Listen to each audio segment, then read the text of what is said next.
예, 한 주간 지내면서 제가 이렇게 뉴스를 가끔 이렇게 보는데 불편한 뉴스가 하나 있더라고요. 어느 목사님이 대통령 하야 발언을 함으로써 뭐 그 이제 일파만파 그런 것들이 계속 지금 언론에서 회자가 되고 있는데, 저는 그 뉴스를 보면서 매우 에, 부적절하고 잘못된 처사였다라고 말씀을 드리고 싶어요. 두 가지 면에서 크게 잘못했는데, 첫째는요, 아무리 대통령이 미워도 미워할 수도 있죠. 자기가 지지하지 않은 사람이 대통령이 됐다고 생각할 수 있으니까. 그러나 그걸 내려와라 이렇게 말할 수는 없죠.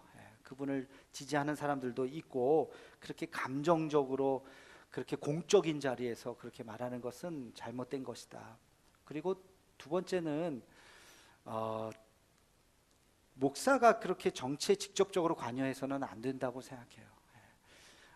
그 어떤 정책에 대해서 비판할 수는 있어요. 정책에 대해서 이런 것은 기독교적인 가치와 반대한다 라고 생각하면 그거에 대해서 비판할 수는 있겠지만, 이렇게 직접적으로 뭐 하야하는 발언을 한다든지, 이것은 매우 신중하지 못한 잘못된 처신이다 는 것을 말씀을 드리면서, 근데 지금부터 중요해요. 근데 그분의 이야기를 우리가 귀담아 들을 필요가 없는 것이, 한기총 회장이라는 이름으로 이야기했지만, 한기총이라고 하는 단체는 껍데기만 남아있어요. 껍데기만. 왜 해체를 안 했는지 모르겠어요. 우리 교단이, 대한민국에 등록되어 있는 교단이 정확하게 374개의 교단이 있어요. 그 중에서 지금 현재 한기총에 남아있는 교단이 64개 교단밖에 없습니다. 310개는 지금 다 탈퇴해버렸어요. 우리 개신교 중에서 가장 크다고 하는, 우리가 속해 있는 통합교단, 합동교단, 통합과 합동을 합쳐서 70% 정도 되거든요. 통합과 합동이 다 탈퇴를 했어요. 감리교도 다 탈퇴를 했어요. 군소교단 얼마 남지 않은, 개신교 인구로 따지면 7% 정도밖에 되지 않은 껍데기만 가지고, 거기에 그 가장 큰 문제가 얼마 전에 이단을 받아들였어요.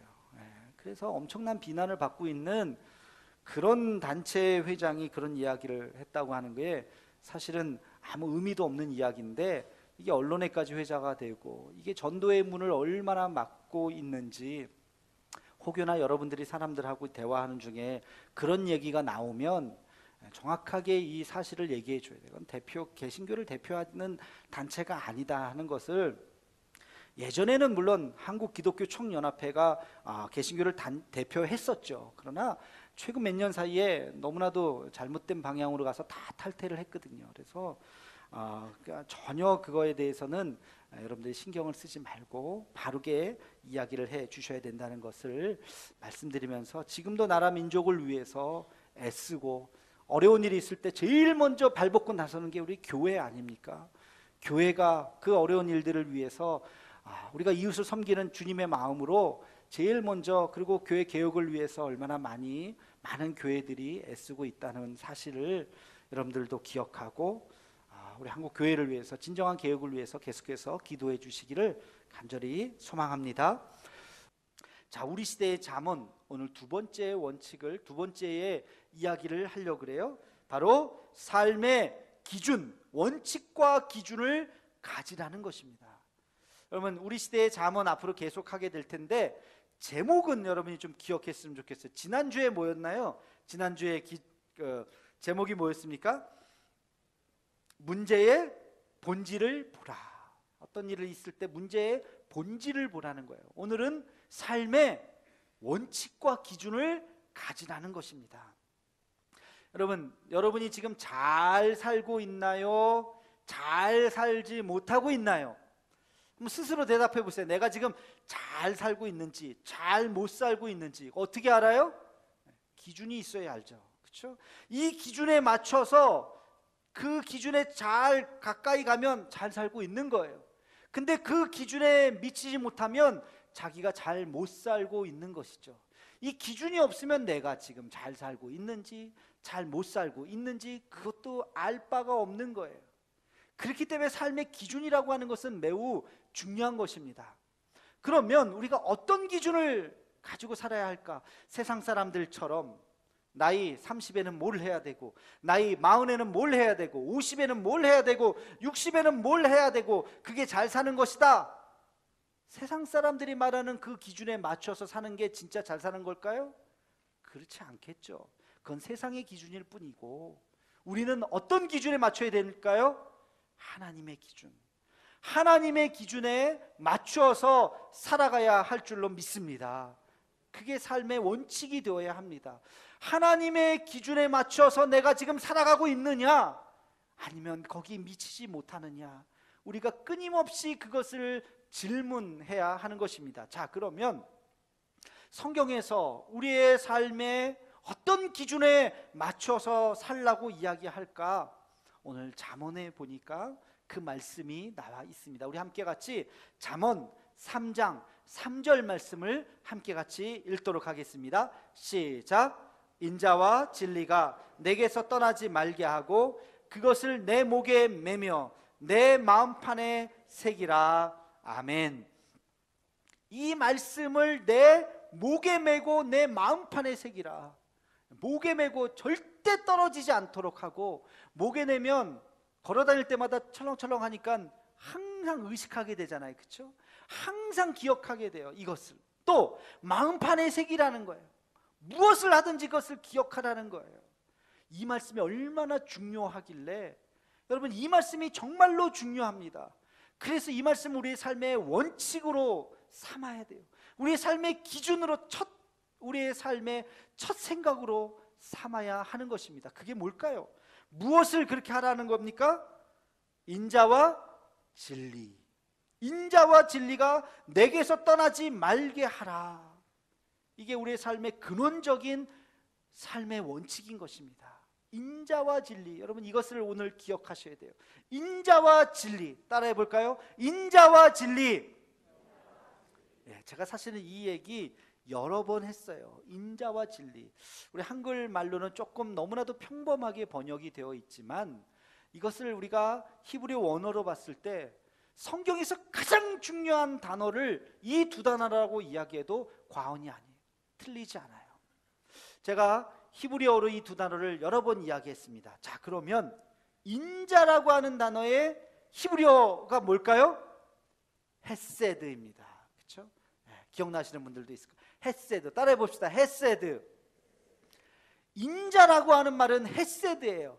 자, 그러면 이 헤세드라고 하는 단어가 인자라는 말로도 번역되지만 다른 말로도 번역이 돼요. 그게 뭘까요? 사랑, 긍휼, 은혜, 자비. 좋은 뜻은 그 안에 다 있는 거예요. 사랑, 자비, 은혜, 긍휼. 이 단어가 뭐라고요? 헤세드. 하나님은 무슨 하나님이시다? 헤세드의 하나님이시다. 여러분, 헤세드라고 하는 이 단어가 어디에서부터 출발이 됐냐면 어머니의 자궁이라고 말씀드렸어요. 그렇죠? 어머니의 자궁. 여러분, 어머니의 자궁은 어떤 장소입니까? 생명이 시작되는 곳이에요. 인간이라고 하는 그 세포가 시작되는 곳이 어디예요? 자궁이에요. 어머니의 자궁. 그게 헤세드라고요. 그게 헤세드예요. 이 어머니의 자궁은 생명이 시작되는 것뿐만이 아니라 생명이 자라는 곳이죠. 어머니의 자궁에서 이 세포가 처음 생명이 시작되고 10달 동안 거기서 자라는 거예요. 비로소 인간이 돼서 세상으로 나오는 것입니다. 하나님의 사랑은 그런 것이에요. 혼자 있지 않는 거예요. 하나님의 헤세드의 하나님은 우리와 함께 하시는 것입니다. 우리와 늘 함께 한다고, 우리와 동행한다고 말하고 있는 것입니다. 너는 잊지 말아라. 너의 하나님은 헤세드의 하나님이다 하는 것을 우리에게 말해주고 있는 것입니다. 여러분, 이것을 잊으시면 안 돼요. 우리가 하나님의 자녀가 됐다고 하는 그 순간부터 하나님은 우리를 혼자 내버려 두지 않으십니다. 어느 곳에 가든지 동행하십니다.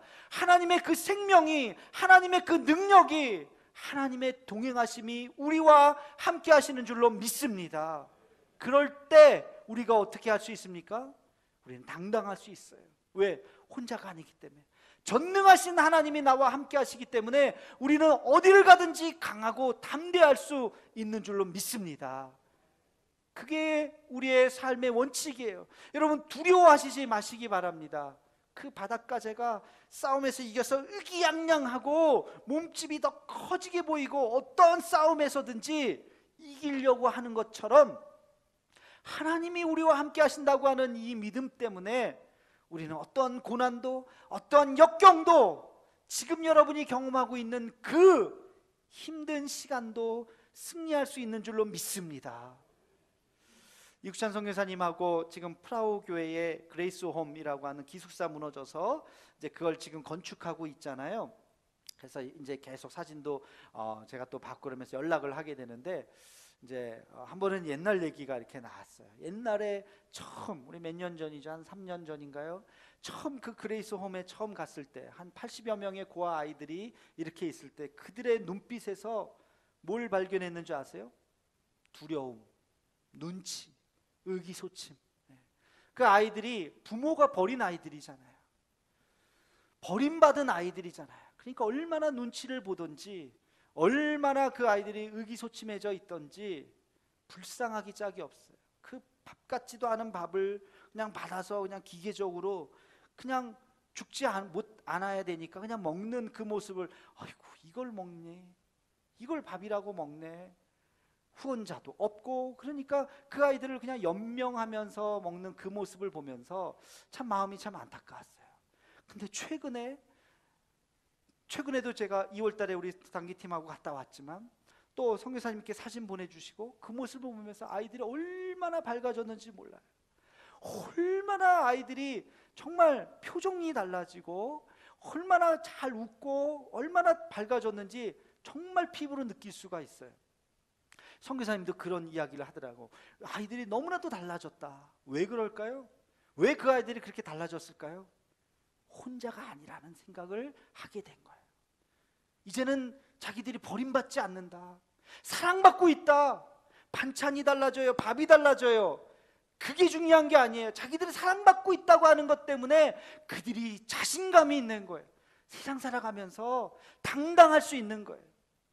이 차이가 얼마나 큰지 모릅니다.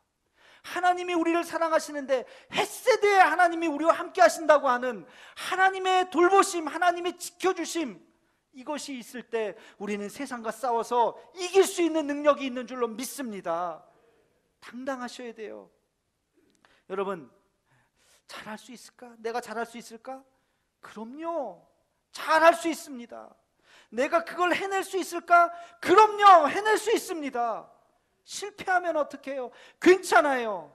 실패하면 다시 하면 되죠. 떨어지면 어떻게 해요? 괜찮아요. 하나님께서 더 좋은 길을 예비해 주셨는 줄로 믿습니다.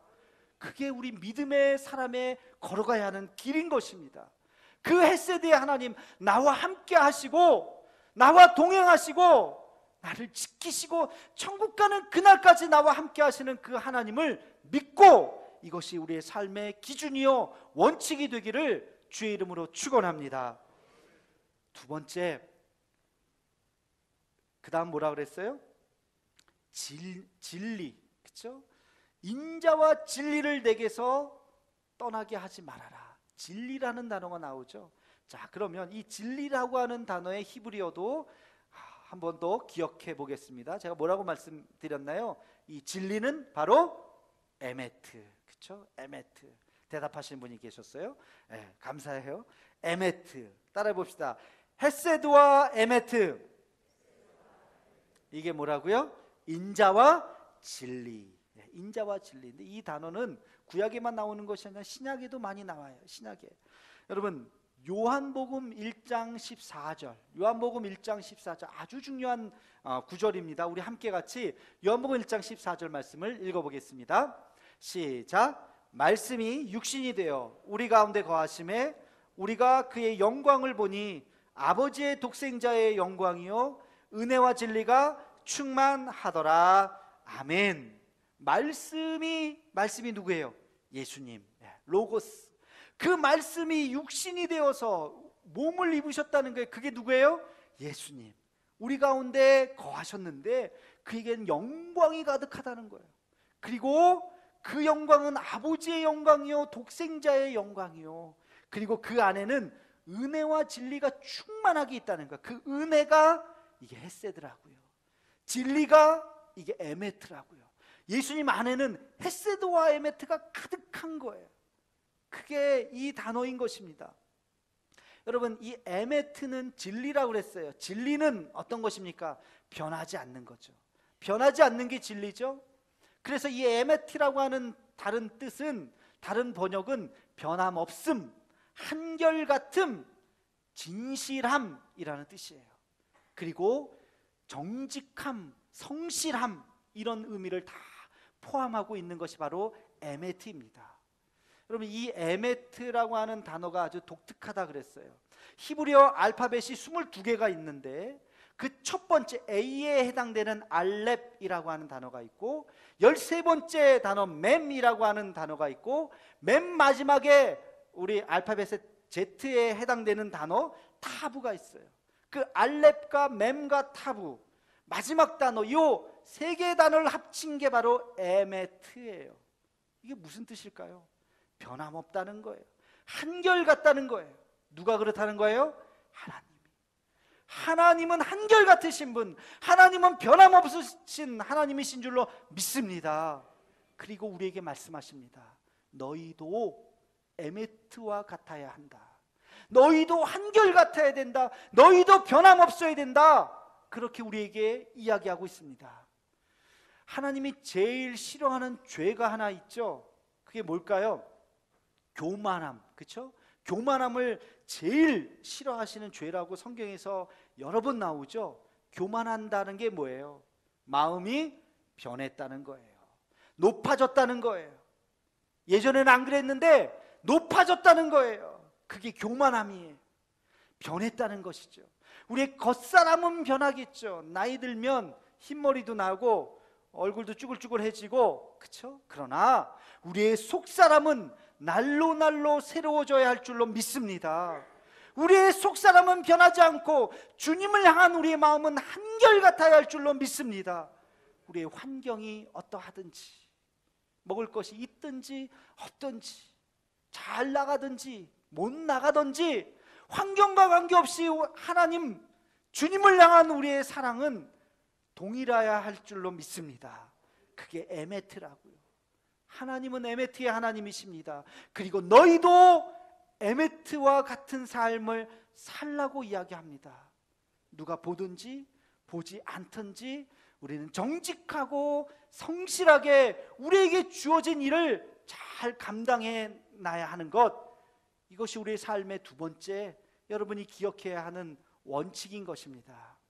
교회에서도, 직장에서도, 가정에서도 사람들 눈치 보지 말고 하나님만 바라보면서 정직하게, 진실하게, 변함없이 내가 어떤 직분이든지 그거와 관계없이 하나님 앞에서 내 신앙 내가 잘 지켜가면서 걸어갈 수 있는 우리 모두가 되기를 주의 이름으로 축원합니다. 여러분, 마지막 세 번째, 오늘 말씀에 보면 한 가지만 제가 더 말씀을 드리겠습니다. 우리 5절과 6절 말씀입니다. 우리 함께 같이 읽겠습니다. 시작. 너는 마음을 다하여 여호와를 신뢰하고 내 명철을 의지하지 말라. 너는 범사의 글을 인정하라. 그리하면 내 길을 지도하시리라. 아멘. 5절과 6절을 한 단어로 묶으면 하나의 주제가 나와 있어요. 누구를 의지하라는 거예요? 하나님, 여호와 하나님을 의지하라. 뭘 의지하지 말고? 내 명철을 의지하지 말고, 내 생각을 의지하지. 너 얼마나 똑똑하다고, 너가 얼마나 지혜롭다고 너 생각 내려놓고 누구 생각 따르라는 겁니까? 하나님의 생각을 순종하라. 하나님의 생각을 물어보라. 하나님의 뜻이 어딘가를 분별하라. 이것이 우리의 기준이 되어야 할 줄로 믿습니다. 여러분, 세상의 소리에 귀 기울이는 것, 그거 우리가 가져야 할 태도가 아니에요. 많은 소리들이 있죠. 그러나 우리의 주파수는 오직 하나님에게 맞춰져 있어야 할 줄로 믿습니다. 하나님이 뭐라고 말씀하시는지, 선택의 수많은 그 귀로가 있어요. 살다 보면 우리 아이들 맨나야 할지, 어떻게 길러야 할지, 또 우리가 어디 가서 살아야 할지, 무슨 직업을 가져야 할지, 어느 대학을 가야 할지, 이런 모든 것이 참 우리의 선택이죠. 그 순간 사람들 소리에 귀 기울이지 말고, 세상 사람들이 뭐라고 얘기하느냐 관심 두지 말고, 기도하면서 내 생각을 눌러버리고, 하나님의 뜻이 무엇입니까? 이르기를 위해서 우리 기도해야 되잖아요. 하나님의 뜻을 물어보고 하나님의 뜻 가운데 걸어갈 수 있는 우리가 되기를 주의 이름으로 축원합니다. 이게 우리의 삶의 세 번째 원칙이에요. 자, 그렇게 살면 하나님이 우리에게 복을 주신다고 약속하십니다. 그 복이 뭐냐? 2절과 4절에 있는 말씀입니다. 우리 함께 같이 읽겠습니다. 시작. 그리하면 그것이 내가 장수하며 평강을 더하게 하리라. 그리하면 내가 하나님과 사람 앞에서 은총과 귀중히 여김을 받으리라. 아멘. 장수하고 평강의 복을 더하는 것, 이것만큼 좋은 게 어디 있어요? 그죠? 오래 사는데 고통스럽게 오래 사는 것이 아니라, 고난당하면서 오래 사는 것이 아니라 평강이 있어요. 마음의 평강과 기쁨과 감사가 있으면서 오래 사는 것, 이런 축복을 받기를 주의 이름으로 축원합니다. 또 무슨 축복이 있대요? 하나님과 사람 앞에서 은총과 귀중히 여김을 받으리라. 사람들이 존경해요. 하나님이 인정해 주세요. 야, 이것만큼 귀한 게 어디 있어요? 여러분, 나이가 들면 재물이 중요한 게 아니라 나이가 들면 사랑받아야 돼요. 존경받아야 돼요. 오래 살았는데 에이구 저 사람 쯔쯔쯔 뒤에서 손가락질하면 얼마나 부끄러운 인생입니까? 정말 참 귀하다. 성경에 보면 여로보암의 길로 갔더라, 이런 표현이 있어요. 그게 무슨 표현이에요? 좋다는 거예요? 나쁘다는 거예요? 나쁘다는 거예요. 하나님을 떠났다는 거예요. 패역한 길로 갔다는 뜻이에요. 그게 여로보암의 길로 갔더라는 뜻이에요. 다윗의 길로 갔더라, 그거는 좋은 뜻이에요? 나쁜 뜻이에요?